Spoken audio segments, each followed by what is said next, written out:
Back with more sex education. This is episode 1 of season 3. We are finally going to be well on our way to catching up with the show.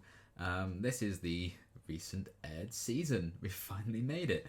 And I'm really excited to dive into this new season, see what is going to go down, and kind of be in a place where I know as much as everyone else does. Because we've kind of I think this was a couple of months ago now that this fully dropped, so the hype kind of, after the initial few weeks of people binging it, the hype dies down. It's actually fairly easy in terms of like big Netflix binges like this to avoid spoilers, because I do think the hype, comes and goes. Very good pun for sex education. I think it is quite a fast turnaround, I think, in terms of everyone's talking about it. I just mute a few things, and then it's very relaxed after that because new things come out, etc., etc. So I don't really know anything going into this season, except that I'm probably going to be annoyed at Isaac because I'm still not over the bloody message thing at the end of the last episode. How rude. So yeah, I am intrigued to see exactly where this picks up, what the big kind of plot lines are going to be for this season. Probably more, Otis, Maeve, will they, won't they stuff. With Isaac getting involved in that. And Jean is pregnant, so that's going to be a whole thing as well that I'm sure they're going to have to sort out. And Eric and Adam just got together, so are we going to see them kind of navigate a relationship? So lots of things to kind of explore with this season. I'm very excited to see what they're going to do with it, because I loved the first 2 seasons, so I'm hoping season 3 does live up to the great expectations that they've kind of set themselves by having 2 very good seasons. So I am very hyped for this.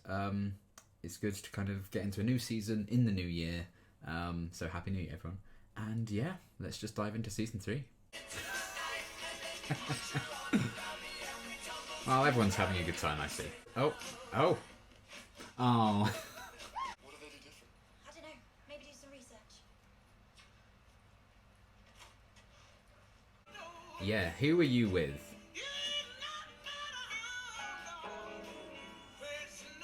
And what the fuck is that? How is he having a midlife crisis when he's like 18? Just tell her you like her already. And that you deleted a message from the guy she likes? Who's this? Hey, that's Steve. For God's sake. Oh, she's our commitment animal. She hasn't responded to my message. She's made it abundantly clear she doesn't want me in her life, so no. I don't need to know what Dave is doing anymore. We're not fighting. We're just not friends anymore. How's your Jean? I mean, long distance is hard, but I think if we play our cards right, Oh, okay. Do you have an opinion, young man? Yes. Firstly, I think you should get a better quality camera. This is the 5th teaching position that I've applied for. And Oh boy. running out of options. Whoopsie. This kind of has Theresa May Dancing Queen vibes. I don't know if I love it or hate it. Really good! Lovely energy. I will get Mordale and your futures back on track. Hmm. You're looking well. Yeah, she needs to tell him. You must be Jackson Marchetti, famed head boy. That would be me. Of course, acting, swimming. Not thrilled that she just assumed it wasn't him who was head boy. We sort of stopped being friends. We grew apart.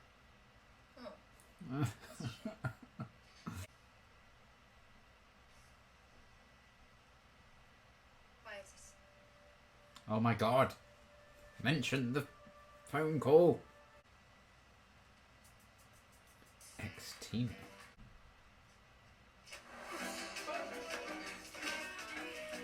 Oh. So my girlfriend told me that she's never come having sex with me. Huh. But she did used to. Who's taken over? I thought it was going to be this guy. What are you doing in here anyway? Ruby, apparently. And I guess you can't tell anyone about me being the sex king. Unless you want everyone to know about your secret sex affair. Laters, losers. Bloody Kyle. Remember, 5 feet behind me at all times. How romantic.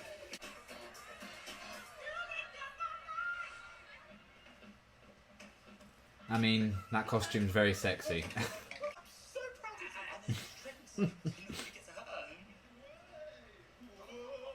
Oh my god. What are you going to do about Kyle? He's gonna die very young. How did the test go? Oh boy. You got a problem? You're talking about me. That doesn't mean that you can hurt people,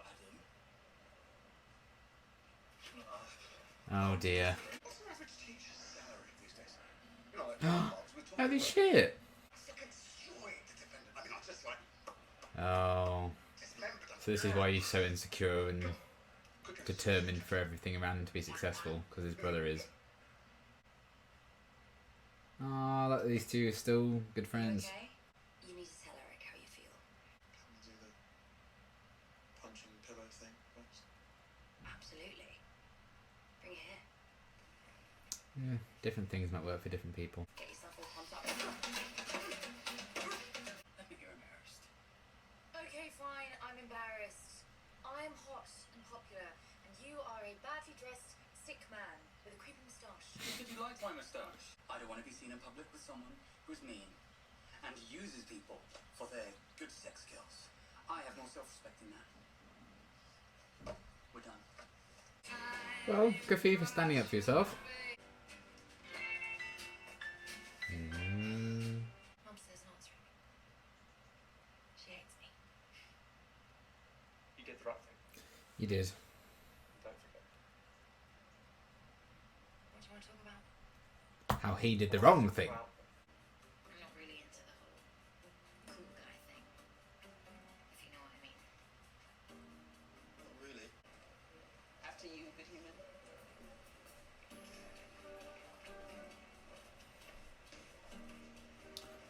Well, that's going to be a thing. I want to change. His dad didn't help. He instilled in all this idea that you need to be the ideal version of yourself in front of everyone else. Congrats, dude. You don't need to congratulate someone on being gay.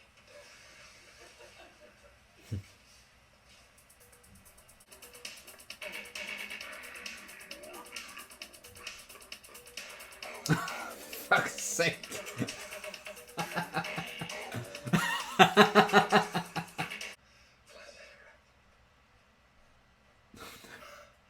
Didn't you have a bedroom at home? At this point, shouldn't they just do this place up again? Oh. Strange. Oh no, it's gonna take all this stuff. It's lost property for you. Well, I would simply die in that cubicle. I need to take Goat out for a wee. Right, fine. Go on. This is exactly This is so why we bizarre. should be bringing What the Okay. Sir Dex Thompson's naked. Oh no, how fucking mortifying. Shit. Oh no.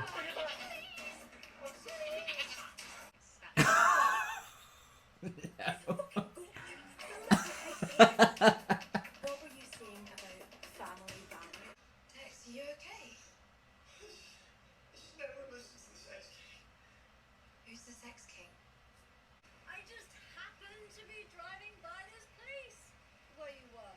You've driven past 15 times. Mm. I can see you.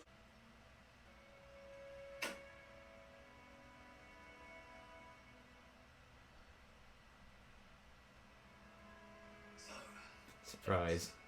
you can look at it for me and tell me if it's real. Yeah.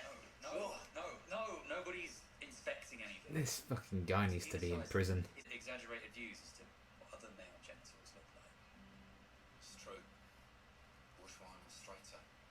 Sort of bends to the side a bit. It's unique. Thanks, brother. That means a lot. Well, that's very touching. Dex, No touching, please. why did you say you'll never please a woman? Most women struggle to orgasm from penetration alone. Really? Yeah. Be creative. Could you clarify? You have 10 fingers and a tongue, Dex. Use your imagination. Wow. You guys are actually really good at giving out sex advice. Yes, they are. I heard about you and Ruby. Don't know how you pulled that off, but congrats. Why could you keep this from me? I wanted to tell you. I did. Oh, that's all right then. I only need you to be involved if you feel it's something that you would like. Okay. I really have to think about this. Of course. I think that's fair. The clinic is still running in the old toilet block. Have a look at apply for that. You're the perfect candidate. Adam, Oh. I accidentally told Adam from my follow-up. I told Lily, and I told everyone. Oh God. It's true. I guess she must at least like him a bit then, if she's willing to go there. But she may have been forced into that. Aww. Mum? Hi. How are you? Stop calling me.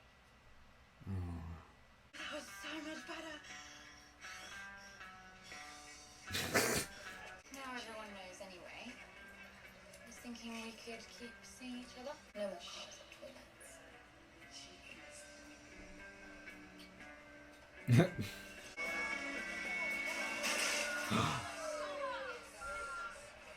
I said renovate it or fix it up. Thanks for the tip, Otis. So it's really done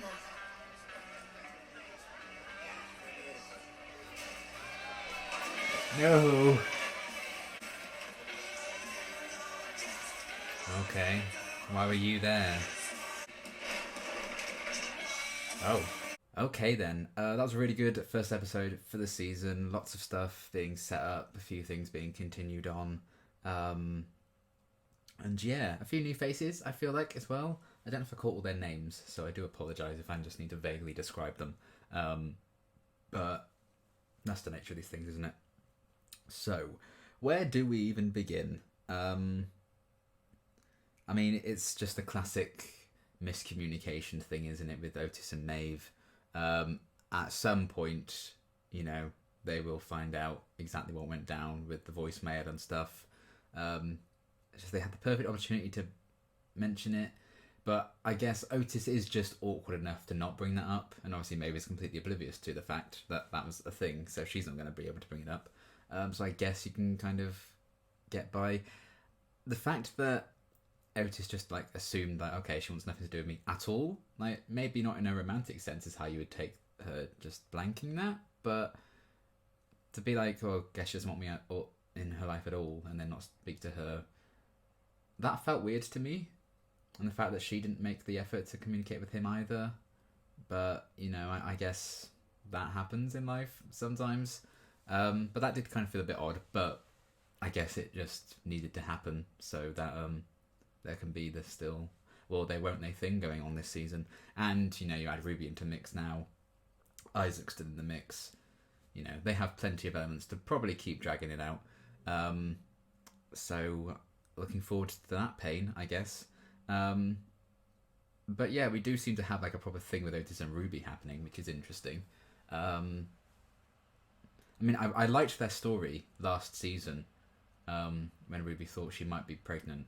And they had like a nice little bonding there. So I like that there was a bit of groundwork to maybe an emotional connection there, and that kind of became an interest for Ruby in that sense, and she kind of acted on that. Because there does seem to be at least some feelings there beyond physical, certainly on Ruby's behalf, because, you know, when everyone found out, you know, she wasn't absolutely mortified like she, I guess, assumed she just would be. She was like, well, everyone knows, let's just keep seeing each other then. And then instead of being utterly embarrassed by it, and it's interesting that the reality of what she feared, she's actually absolutely fine with, which is, I guess, often the case, especially with teenagers. You just always assume the worst, you think everything's going to be horrible. And, you know, you're almost like, oh, what was I even worrying about? So that was kind of interesting, you know. A lot of people were worried about how they're perceived in this one. So we very much had that. Eric and Adam, you know, they're kind of dealing with that problem because Adam's kind of going through that as well. I think to an extent, Mr. Groff as well. I always forget Mr. Groff's actual name. I wrote down that his brother's name was Peter, but I can't remember his name for the life of me now. But, you know, I think there's a lot of that. And I like, in a way, that they're showcasing that with Mr. Groff and his story as well. Like, he's clearly very insecure and feels inferior in how his life is going, how he's viewed and stuff. I think he feels quite belittled at times. And that's obviously led to his treatment of Adam and everything with that. So, you know, I like that they're showcasing... It's not just teenagers that will go through that insecurity. Adults also have that feeling too. So I do like that in a sense. Do I wish we'd be focusing on Maureen rather than Mr. Groff? Yes. But for all I know, the actress isn't around all that much. She can't do as much as the actor who plays Mr. Groff can or something. So they just do that. I don't know. But if it is an active choice to just not focus on Maureen as much as Mr. Groff, then I'd be like, why? But you never know. That may lead to something interesting. Maybe he'll get a bit of a redemption. But yeah, the whole Otis and Ruby thing... I mean, it is cool development-wise for Otis to kind of, you know, have something more casual, maybe growing a bit more serious. And I do think the foundations were built nicely last season. Part of me almost feels like it does detract from the niceness of that story with them last season now.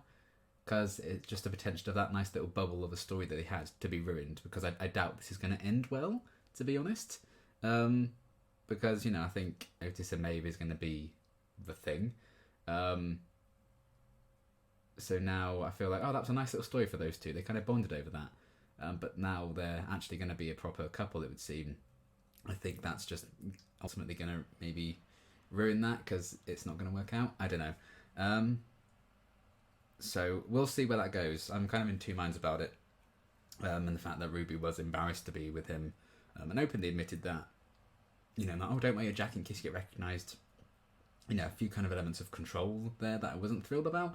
But, you know, the fact that the truth is out there now, which is funny because Jane Anderson's in the show. But, and now they can be very openly together. Exactly how the relationship goes from there, I think, is going to be the true test of, you know, how that is. And we do know, you know, again... It comes from a place probably of insecurity from Ruby's behalf. You know, we've heard a lot about her struggles and stuff. You know, I knew, is it her dad who has MS? I think it was. You know, so she obviously goes through her own shit in her real life, and she probably doesn't want people to necessarily feel sorry for her or whatever. So she does put on a front a lot of time. That's probably what that was in terms of how she treated Otis. But when it's just the two of them, does she need to treat him like that? You know, they're teenagers at the end of the day. They haven't got it all figured out. So I am intrigued to see where that pairing is going to go. And I'm also, you know, as much as I am rooting for Otis and Maeve, and I do think that will ultimately happen, you know, I'm not like, oh, I can't believe they're doing this with Otis and Ruby. Oh, you know, I have more of a thing with Isaac and his meddling ways, even though Isaac also seems like a nice guy, but, you know, he's only being a nice guy to someone that he's related to or romantically interested in. Everyone else he's kind of been an arsehole to. So I'm kind of like, you're still kind of a horrible person. But I do like that Isaac is like selling paintings and supporting Maeve, making sure she's looked after everything with her mum. But at the back of my mind, I'm like, but you know how Maeve would have been really happy, Isaac, if you'd let her hear Otis's message instead of, you know, taking it upon yourself to make her happy because it makes you feel good. Maybe let her be with who she was wanting to have been with. But, you know, the truth will come out. We'll see where it goes. But yeah, it's a very complicated situation, and I'm still just talking all over the place about things. But yeah, I have more of an issue with like his involvement there. But hopefully we'll learn a lot more about him this season, and see, you know, where he's coming from and stuff, because he has had good moments. He does do good things for good people at times, but a lot of the time I think, you know, there are selfish motivations rather than just I'm a nice guy. So we'll see. I mean, no one's kind of perfect, really. You know, Otis has done a lot of bad shit as well, so we'll see how it all unfolds, and then I can judge from there, really. You know, I can only speculate so far because I could be completely wrong about things and judge characters for things they haven't actually done yet or may not have done. We'll have to wait and see. But, you know, as much as I'm rooting for Otis and Maeve, I'm not absolutely against like them having their own separate storylines and doing their own separate things You know, it's not like their story is just completely revolving around each other. You know, they've drifted apart, stuff like that. Maeve potentially applying for this thing that the teacher gave her at the end, so she's got her own story strands with that, and the thing with her mum, which is still quite sad. But I'm glad they are actually addressing that, and we're getting some development with that. She is still trying to contact her mum, and now she's like, stop calling me, which is very sad. But again, it's nice that Isaac's reminding her he did the right thing. But his concept of doing the right thing is probably a bit askew, given his past actions. But, you know, it's fine. So yeah, I like that they have their own separate stories going on. Otis has the thing with Ruby as well. His kind of, I guess, nervousness about Eric and Adam's relationship as well. And then also him trying to support Jean and encouraging her to tell Yakov the truth that she's pregnant, and then going to the scan with her at the end, but seeing Yakov was there. So they both have their own separate storylines also running alongside it, which I do enjoy. So I'm fairly happy to just see the characters get fleshed out in that sense, rather than, you know, their only stories, they will, they won't they? Because, you know, I'm an Agents of S.H.I.E.L.D. fan, I'm a Fitzsimmons fan, you know, I'm more than good with patience. You know, I'm a Sizzy fan, I'm more than good with patience. I can wait for couples to get together.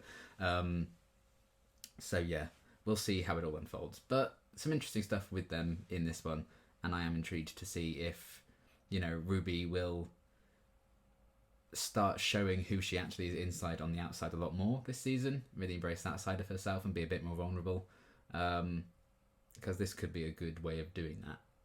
And yeah, we'll see what happens. And, you know, at the end of the day, I don't blame Otis one bit for getting with Ruby, because she's very nice. But yeah, we'll see how it all unfolds.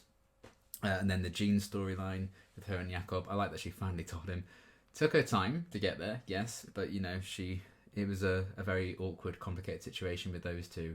But I had no doubt that Jakob would turn up at that scan at the end and want to be involved. So that's probably going to be a way of maybe bringing those two back together properly. And again, it's not just Jean's pregnant, that's her storyline, you know, it's all about her relationship with Jakob and stuff. It's her kind of empowering herself to keep the baby. She's written a book in that time, kind of going on radio shows talking about that. So that was all really interesting as well. They have, you know, a lot of the characters have so many different storylines going on at any one time.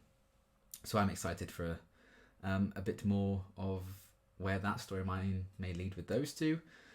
And then Adam and Eric already having a few issues.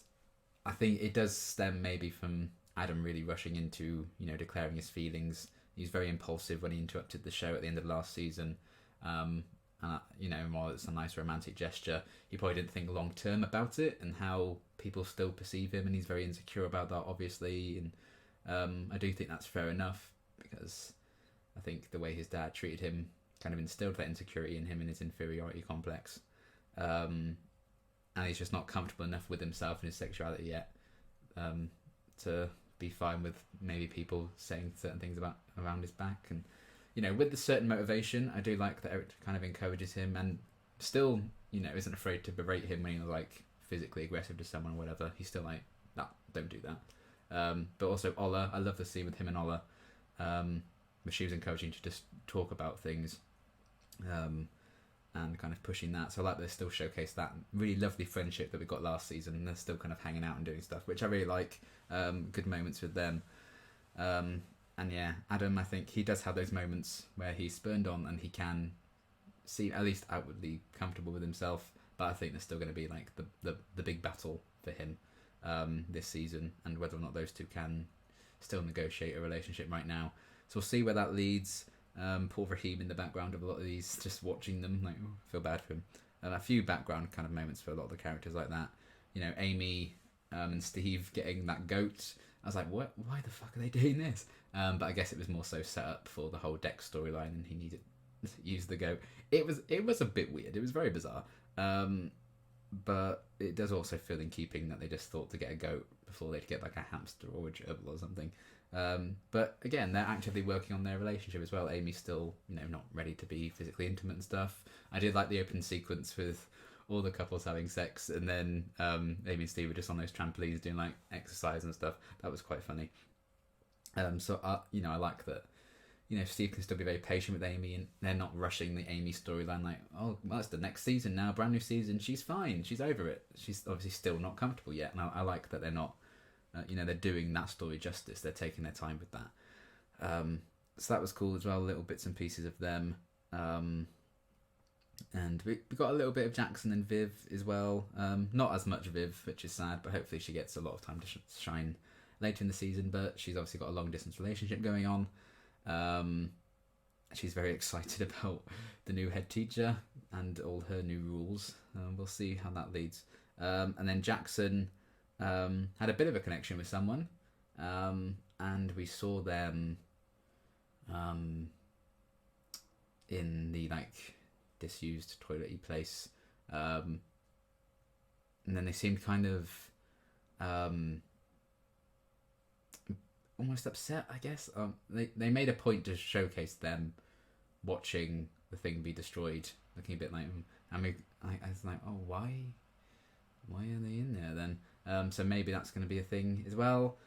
So we'll see, but maybe Jackson's going to have a new relationship for this season. That maybe isn't Viv. So, I don't mind whether they're friends or not. Well, actually, I mind that they're friends. I want them to be friends or romantic, as long as they showcase that relationship, I'm happy with it, because I think they were shining stars last season. Didn't get that much of them in this one, which is a shame. But hopefully, again, we still have another 7 episodes of the season to showcase that. So we'll see. And yeah, Mr. Groff and Peter. I love that Jason Isaacs is here. I mean, his character doesn't seem particularly pleasant, but, I guess it's quite a pair of brothers, really, isn't it? But I did like that kind of extension in a way, because you understand why Mr. Groff has been the way he is. I think he sees his highly successful brother living this seemingly perfect life, oh, I play squash and I drink these health drinks, and, I'm a rich lawyer, I have all this money, I'm happy.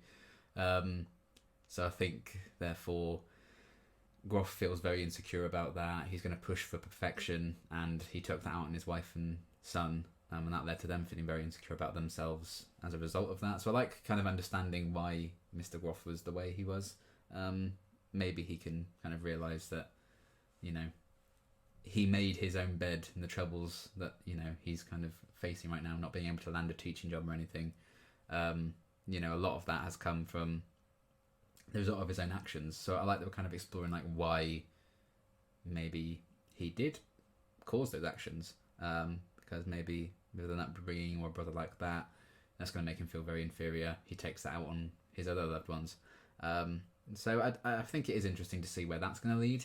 And I don't think you cast Jason Isaacs just for a 1 episode thing. So I imagine we're going to get a lot more of maybe Mr. Groff and his brother, and seeing where that leads. But I'm excited to maybe get a redemption of sorts for him. We'll have to wait and see.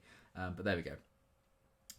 And Oliver and Lily, they got a little bit, they seem to be on good terms. So I like that. Hopefully they get a bit more focus again in future. Did like Lily being like, oh yeah, I told everyone about Otis and Ruby. She just huge gossip. So that was also an interesting thing that, gossip spreads so quickly, and Ruby was just like, okay, everyone knows, let's just get together with them. So, there's some deeper feelings, it would seem. But yeah, I really enjoyed Oliver and Adam, their scene in particular. Their friendship, I think, is very, very sweet. So I like them showcasing that. And we have Hope as well. I think she's going to be a bit of a problem. She definitely seems to take advantage, I think, of people. I think she makes herself look quite approachable, quite nice. Like, oh, you can tell me anything. We're friends, we're all friends here. And then she'll oh, thank you for this information, friend. I'm going to use that to, make people suffer. And, I think she could easily just stab you in the back and not feel even remotely bad about it. So exactly what that means for people, we'll have to wait and see. Obviously, she knew, Otis told her about the clinic was still running with Kyle, who needs to go to prison. Lock him away, please. All of that, and she's like, okay, thanks for telling me, I'm going to destroy that building now. So really kind of, that's the metaphor, I guess, for the disconnect between Otis and Maeve right now. The fact oh, I guess it really is over, because they were talking about potentially their relationship, as well as that building in the sex clinic and everything. But she came in like a wrecking ball, you can certainly say that, and destroyed a building with it. So she's putting her stamp on things. You know, she has this new regimen and these new values and stuff that she wants Jackson to learn. So I think she does come across as quite likable and approachable and everything. She seems quite cool on the outside, but I think she's actually quite manipulative. I think we kind of got a sense of how she really is at the end there. And when she just looked straight past Jackson and just assumed Adam, you know, and the white guy was the head boy, that felt very purposeful to include that little moment in there. So that didn't quite sit right with me either. So I think that's more of a hint of maybe how she really can be. Maybe I'm entirely wrong. But, you know, I think that was a purposeful thing, that she's just assumed Adam was actually Jackson, the head boy. So, yeah, we'll see what happens with her. I think I'm going to keep my eye on her. I don't think she's particularly pleasant either, but we'll see what happens with that. But I think she wants kind of a regimen. She wants some strictness and some control in the same way Groff did with Mordale. But I think she's a lot more clever and manipulative about it, perhaps. And you don't realise you're actually very much under her control and her regime. So we'll see if that is the case, or if there's going to be an arc for her of some kind. But yeah, interesting that we do have a new head teacher properly, and Mr. Groff is done and dusted. And yeah, Isaac, I mean, I get it, you like Maeve, understandable entirely, but just, it's going to take a lot for me to get over what you did at the end of season 2, buddy. You're going to have to work bloody hard on that. But they have another 7 episodes to do that, and I don't know if they are going to explore an actual relationship with Maeve and Isaac. I feel like that's probably where that will lead, especially since we have Otis and Ruby happening. It wouldn't surprise me if Maeve and Isaac also become a bit of a thing. So again, watch this space really, but you know, he has done a lot of good stuff for people selfishly, outside of maybe the dance class for the old people. That was quite sweet. But most people that he has met, even for the first time he's met them, he's just horrible to them. And he was horrible to Maeve at first, but so I'm not a super huge fan of him. But in terms of, you know, new facial hair for this season, you know, he certainly trumped Otis with that. So well done, Isaac, for that, I suppose. But we'll see where that leads with him. And yeah, Kyle is just bloody weird. But I guess they wanted to continue the sex clinic angle, at least for this first episode. So him kind of taking over, using like a voice modulator and everything. That was an interesting idea. And I could see someone wanting to get in on that trade because it would make them some money and stuff. So it made sense. And they've established Kyle as an absolute weirdo in the past, so, you know, a good choice to go with him. But there's also some insecurity with him as well. You could see, like, when Maeve and Otis at the end there with Dex were kind of hitting him with the home truths, and they were just back in the swing of things with, like, helping people with their sex problems and stuff. You could see Kyle was like, oh, right. So I think, you know, there's a lot of insecurity to him as well, as is the case with most teenagers, really. But he's still, yeah, you need some help, buddy. And yeah, everything with Dex, again, an interesting kind of thing that I'm sure a lot of people go through as well, worrying about that kind of thing and pleasing your partner. You know, worrying about, does size matter, blah blah blah. And that whole sequence where, you know, his clothes got taken away and he had to use the goat to hide. Oh my goodness, I'd have been fucking mortified. I would have to have left that school. So kudos to him for actually being able to stick that out, and I guess kudos to Otis and Maeve for helping him through that and kind of becomes sort of comfortable with, like, this is what you need to do, you know, don't panic about the problem, here are some solutions. And obviously Carl just wasn't the person to provide that, because he was just feeding into the insecurity that Dex already had. So yeah, I am intrigued to see if the sex clinic does start up again properly with Otis and Maeve. Are they going to re-establish that as like a metaphor for them reconnecting, perhaps? We'll have to wait and see. But I did like that they just easily helped Dex and gave the good advice and everything. And Carl was like, you two are really good at this. So yeah, I did kind of feel bad for how it played out for Dex there, as he was somewhat manipulated by Kyle. But also, I think we have some character development for Dex, because we went a whole episode, he didn't mention his Rubik's Cube. So there you go. Maybe Viv's words did leave an impression on him. But I did like that we also had like a client of the week again, as we often do with Sex Education, with Dex and his story. So while it did provide some like, oh my god, and like funny moments with what was going on with him, it's also quite mortifying, and I think they did wrap it up in a nice, neat way. And again, very educational in terms of, you know, you just need to find out what your partner likes and go from there. It's not just, you know, there's one rule for everyone and how to do things. So I like what Otis was saying about, you know, being unique and everything. So that was all really good, and another good informative educational message, which I think the show does do very well. So lots of storylines being juggled, as there often is. Some new characters, some new stories being kicked off, some new ones, well, some old ones even from last series being carried over and hopefully explored a bit more. You know, there's a few new couples, there's a few couples maybe in danger, a few new ones forming as well, some falling apart. We'll have to wait and see. But I think it did a great first episode job. You know, I think first episodes of seasons can be very hard to do. So I think they did a great job of introducing some new people, you know, just reminding us all of where these people are currently at after the summer, setting up what this season's stories are going to be about, you know, kind of laying all the cards on the table. Even if we don't know the full deck and the full picture yet, we're going to get there eventually. So I think this is a very, very strong start to the season. I can't wait to see what's going to happen next. I'm just glad to finally be starting season 3, and to get caught up. So I believe that season 4 has been officially announced now, I think. So I imagine we're going to be setting up that season as well, maybe. But I'm really hyped to see what they have in store with this season.